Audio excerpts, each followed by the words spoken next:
noches Julián, buenas noches Diego, lo mismo para todo el personal en cabina, un saludo muy especial que quiero transmitir a todos y cada uno de ustedes, queridos oyentes que nos acompañan en esta noche, cuando vamos a hablar un poco sobre cómo podemos detectar si nuestros hijos o allegados están consumiendo drogas.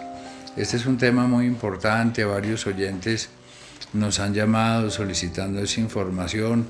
Por lo tanto, pues le vamos a dedicar esta charla alusiva a cómo detectar si mis hijos están consumiendo drogas. Bueno, primero que todo tenemos que conocer qué es una droga. Por definición y por regla general se entiende por droga que es toda sustancia que una vez se ingiere en el organismo, bien sea por vía oral, por vía cutánea, por vía intravenosa, en fin, por cualquier vía, y va a producir un efecto esperado. Por lo tanto, dentro de esta definición podemos decir que todos los fármacos son drogas, las drogas ilícitas son drogas, las drogas de abuso son drogas, pero debemos ser más específicos, debemos llegar a entender de que existen sustancias psicoactivas. Una sustancia psicoactiva es una sustancia, bien sea de origen vegetal, de origen semisintético, esto quiere decir que se ha obtenido el alcaloide de una planta y se procesa químicamente, bien sea en laboratorios legales o clandestinos para llegar a una molécula ya más procesada del alcaloide, como es el caso del clorhidrato de cocaína, como es el caso de la heroína, o ya de pura síntesis química, como es el caso de la morfina o la meperidina. Entonces, vemos que sustancias psicoactivas hay de origen vegetal, de origen semisintético y de origen sintético básicamente. Y según sea su procedencia, vienen de laboratorios legales, de laboratorios clandestinos, o bien sea de origen completamente natural. Ya dentro de los órdenes encontramos que hay órdenes que son legales, que son ilegales, y según su efecto las catalogamos en varios tipos de sustancias. Cuando entendemos esto, debemos entender que la misma Organización Mundial de la Salud ha estado muy desatinada en las políticas acerca de las drogas desde hace muchos años.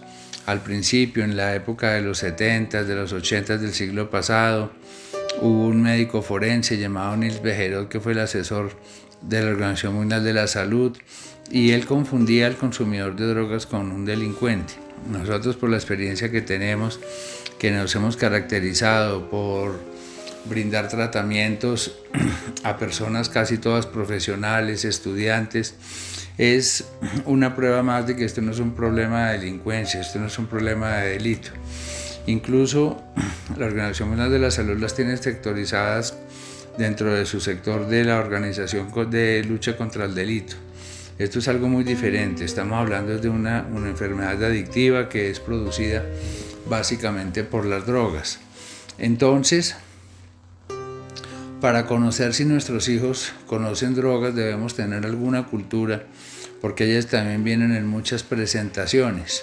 Vienen en presentación líquida, que puede ser tomada, que puede ser rociada en cigarrillos, rociada en gomitas, inyectada intramuscular o intravenosamente.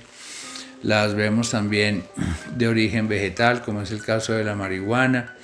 Las vemos también en una presentación de unas bolas de aceite o de grasa muy densa, que es la marihuana roasting, que es de color un amarillo un poco brillante hasta el marrón. O la vemos también en la marihuana wax, que es una cera ya pegajosa, similar en su textura al pegante boxer, y en sus colores que puede ir del gris al marrón, al naranja, que es la marihuana wax, que es supremamente perjudicial. Entonces, ya cuando vienen en polvo, las podemos ver, por ejemplo, un polvo blanco cristalino, que es el clorhidrato de cocaína. Las vemos en un polvo como amarilloso, como color beige, que es muy oloroso, que huele como a tierra seca, que es el bazuco. las vemos en un polvo rosado o en un polvo gris, que es el tucibi, que es un polvo como si fuera una gelatina rosada, que es un polvo que si se aprieta con las manos es como un poco blando. Y ya cuando vienen en pastillas debemos identificarlas muy bien. Si las pastillas están sueltas del empaque, debemos ser muy cautelosos y mirar si tienen algún tipo de marca, algún tipo de signo, porque muchas de las pastillas tienen, por ejemplo, caritas felices o tienen algunos símbolos, y ahí vamos nosotros a lograr algún tipo de patrón de identificación. Ya, por ejemplo, el ácido lisérgico, el LSD, viene en una presentación que son unas pequeñas estampillitas que generalmente tienen figuras alusivas a los dibujos animados o cosas así por el estilo. Entonces, lo primero que hay que hacer es llevar una actitud vigilante. En esto hay psicólogos que dicen que revisar las pertenencias de sus hijos es una invasión al espacio de ellos, que es algo intrusivo. No, eso no es algo desproporcionado, eso no es algo desmesurado. Nosotros como padres estamos en el derecho, y más que en el derecho, en el deber de revisar con alguna frecuencia los morrales, los fondos de los bolsillos, las páginas interiores de los cuadernos, los cajones, para mirar qué es lo que están guardando, y en caso de que se consuma droga quedan muchos vestigios. Por ello, por ejemplo, en los escritorios o en los baños hay que agacharse y mirar si quedan residuos de polvo en la superficie. Ya al bajar la mirada y ponerle al mismo nivel se van a observar con suprema facilidad. Así vamos a ir conociendo si hay consumo o no hay consumo, pero también existen muchos cambios psicológicos. Cuando entendemos que las clasificaciones de la Organización Mundial de la Salud son demasiado vetustas, incluso ellos han querido ahora ya excluir a la marihuana de las sustancias de control, de las sustancias de abuso, como si fuera una sustancia que no es peligrosa. Nosotros, por la evidencia, sabemos muy bien que es una inductora de psicosis, es una inductora de síndrome motivacional, es una inductora de gravísimos problemas. Por lo tanto, hay que entenderla en su real dimensión. Así, nosotros debemos dejar de lado lo que propone la Organización Mundial de la Salud en sus clasificaciones de sustancias alucinógenas, estimulantes y depresoras del sistema nervioso central. Eso es algo muy antiguo. Esas clasificaciones las obtuvieron, por decirlo, a martillazos y a machetazos, sacándolas de las clasificaciones de Pierre Deniker, que él las clasificaba como psicodislépticos, psicoanalépticos y psicolépticos. Entonces, cuando hablamos de estas clasificaciones, nosotros hemos venido en Función Futuro proponiendo nuevas clasificaciones, que incluso en mi último libro sobre las adicciones hago alusión a esta clasificación que es tan importante para poder entender lo que es el consumo, porque estos grupos, según los hemos clasificado, tienen efectos muy específicos, muy característicos según sea el grupo. Así, en el primer grupo tenemos a los psicodislépticos, que son las sustancias que tienen el potencial de afectar el pensamiento, bien sea de producir alucinaciones o de producir estados delirantes o interpretaciones distorsionadas de la realidad. En este grupo encontramos a los psicomiméticos, que son los que mimetizan la realidad, percepción alterada de la realidad, como es la marihuana. Ya el caso de los alucinógenos psicodélicos, tenemos el LSD, los hongos alucinógenos, en donde la persona al consumirlas entra en un viaje fuerte. Hay una alteración grave en el pensamiento, hay una alteración grave en la percepción. Por lo tanto, cuando hablamos de un delirio, es una percepción desalineada de la realidad. Esa palabra delirare viene de delirio, viene de delirare, que es arar por fuera. Entonces, es una percepción atípica de la realidad. En cambio, la alucinación ya es una percepción a través de los sentidos de algo que no está pero se percibe. Hay alucinaciones visuales, que es ver cosas que no existen, alucinaciones auditivas, que es oír cosas que no existen, como las voces, alucinaciones olfativas, que es oler cosas que no existen, gustativas, que es gustar en la boca sabores que no están ahí, o táctiles, que es sentir en las manos, por ejemplo, superficies rugosas cuando no lo son, o superficies calientes cuando están frías. Esas son las alucinaciones. Por lo tanto, en todos los psicodislépticos hay una alteración en el pensamiento, hay una alteración en la percepción. Las sustancias de este grupo tienden a ralentizar los comportamientos, es decir, que las acciones se vuelven muy lentas, se enlentece el pensamiento, se enlentecen las acciones y por ello podemos estar alertas. Ya en el segundo grupo encontramos las psicoanalépticas, que son definitivamente las sustancias estimulantes, que estas sí están más o menos bien clasificadas, en donde estas sustancias estimulantes como la anfetamina, las metanfetaminas, la misma ritalina, la cocaína, las cocaínas sintéticas, son sustancias que aceleran, así como las otras ralentizan, estas aceleran. Entonces, estas sustancias, al acelerar el sistema nervioso central, van a producir una sensación de acelere, una sensación de muchísima velocidad en el pensamiento, y desde afuera podemos percibir eso porque generalmente hay dilatación en las pupilas, así como en los psicodislépticos las pupilas se ponen rojas y se ponen los ojos muy perdidos. En estas hay una dilatación de la pupila bien marcada, muy presente, por lo tanto es fácil detectarlas, además que son sustancias anoréxicas inductoras de insomnio. Entonces la persona no va a dormir, va a pasar en vela, son anoréxicas que quitan completamente el apetito, y así nosotros estamos observando que son fáciles de detectar. Si nuestro hijo no duerme, pasan 3, 4 de la mañana, no ha dormido, es porque está bajo los efectos de algún tipo de estimulante. Y ya, por ejemplo, encontramos el otro grupo, que son las drogas disociativas. Este tipo de drogas disociativas, como el tusibi, el éxtasis, las catinonas, que son las sales de baño, todo esto, son sustancias que tienden a disociar a la persona, es decir, a darle una sensación como de flotar dentro de sí mismo. La persona queda como muy ausente, queda como si fuera un zombie, o va dando un efecto como de sonambulismo, como que la persona está ahí pero está ausente. Entonces, esas las detectamos también porque casi todas generan no tanta anorexia como los psicoestimulantes, pero sí generan algo de anorexia. Entonces la persona se vuelve más inapetente, se vuelven muy incoherentes en el habla, empiezan a arrastrar las palabras como si fuera un estado de embriaguez pero sin borrachera. Entonces así las podemos identificar.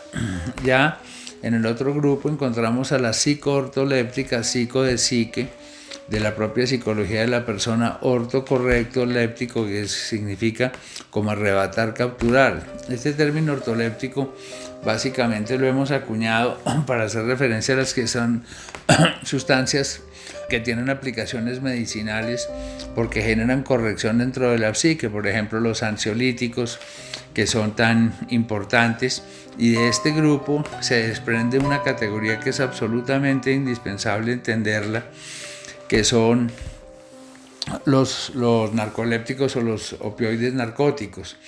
Esto existe un abuso, sobre todo en los Estados Unidos, que son analgésicos. Entonces fueron diseñados para calmar el dolor, pero hay muchas drogas de abuso.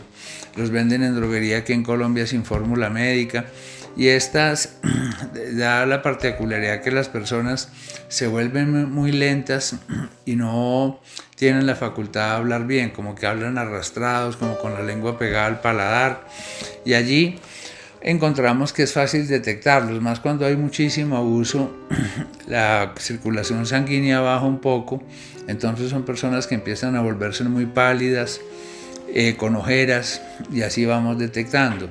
ya que en el caso de los ansiolíticos benzodiazepínicos son muy similares en la apariencia del efecto a los narcóticos opioides, pero es una borrachera en seco. Entonces, en medio de esta borrachera, por ejemplo, con los ansiolíticos benzodiazepínicos como el Rivotril o el Alprazolam, hay muchachos que les da un viraje medicamentoso que se vuelven muy agresivos. Entonces, no tienen tufo, parece que estuvieran borrachos, pero no hay alcohol. Entonces es muy importante que logremos identificar esto. Pero lo más importante es que así como nosotros estamos vigilantes en sus pertenencias, en sus bolsillos, en su comportamiento, si están comiendo bien, si están durmiendo bien, es también el acercamiento que tenemos con nuestros hijos, llegar a ser buenos amigos de nuestros hijos, que ellos confíen, evitar toda reacción basada en la ira, basada en el enojo, que muchas veces es difícil porque nos sacan la rabia, pero hay que tener ese control para no ir a generar un episodio dramático que pueda romper la confianza de nuestros hijos hacia nosotros. Además que es absolutamente necesario la vigilancia del núcleo de amigos con los que están nuestros hijos. Es saber con quiénes están, saber en dónde están, absolutamente importante, y mirar ese núcleo de amigos, porque siempre que empieza el consumo de drogas empieza un deterioro en el par social. Eso quiere decir que empiezan a relacionarse con escalafones socioculturales inferiores, entonces ya se empiezan a meter con el pelado raro de la cuadra, con el drogadicto del parque, o con el pelado raro que lo han echado a 10 colegios y es famoso porque es completamente drogadicto. Entonces, dentro de este deterioro del par social, vamos nosotros a identificar con plena claridad que nuestros hijos están en plenas andanzas, y eso nos va a dar la evidencia para empezar a usar las pruebas de detección. Las pruebas de detección son absolutamente importantes. Nosotros debemos habituar a nuestros hijos desde jóvenes, desde los 12 años, que se aplican con cierta regularidad para poder detectar sustancias. Con esas pruebas podemos detectar el 90% de las sustancias que se consumen en el país. Son tan fáciles de usar como las pruebas de embarazo y se detecta tan solo con la orina, incluso hay de saliva también, y con eso vamos a tener un verdadero positivo o un verdadero negativo, porque muchas veces por nuestra suspicacia, por nuestra paranoia, vamos a creer que están consumiendo cuando no están consumiendo, o lo contrario, ellos están consumiendo, no nos desarrollan muchos signos visibles y el deterioro sigue y sigue silenciosamente, que ese es el caso más grave. Por eso es importantísimo aplicar la prueba de detección en casa, hacerlo rutinaria y aleatoriamente. Eso quiere decir no pasar un mes, no pasar 3 semanas sin hacerla, y no hacerla siempre el mismo día, preferiblemente hacerla los lunes, después del fin de semana de rumba, cogerlos tempranito el domingo por la noche, venga para acá mijito, mi orina, y si dice que no, pues simplemente hay que recuperar la autoridad.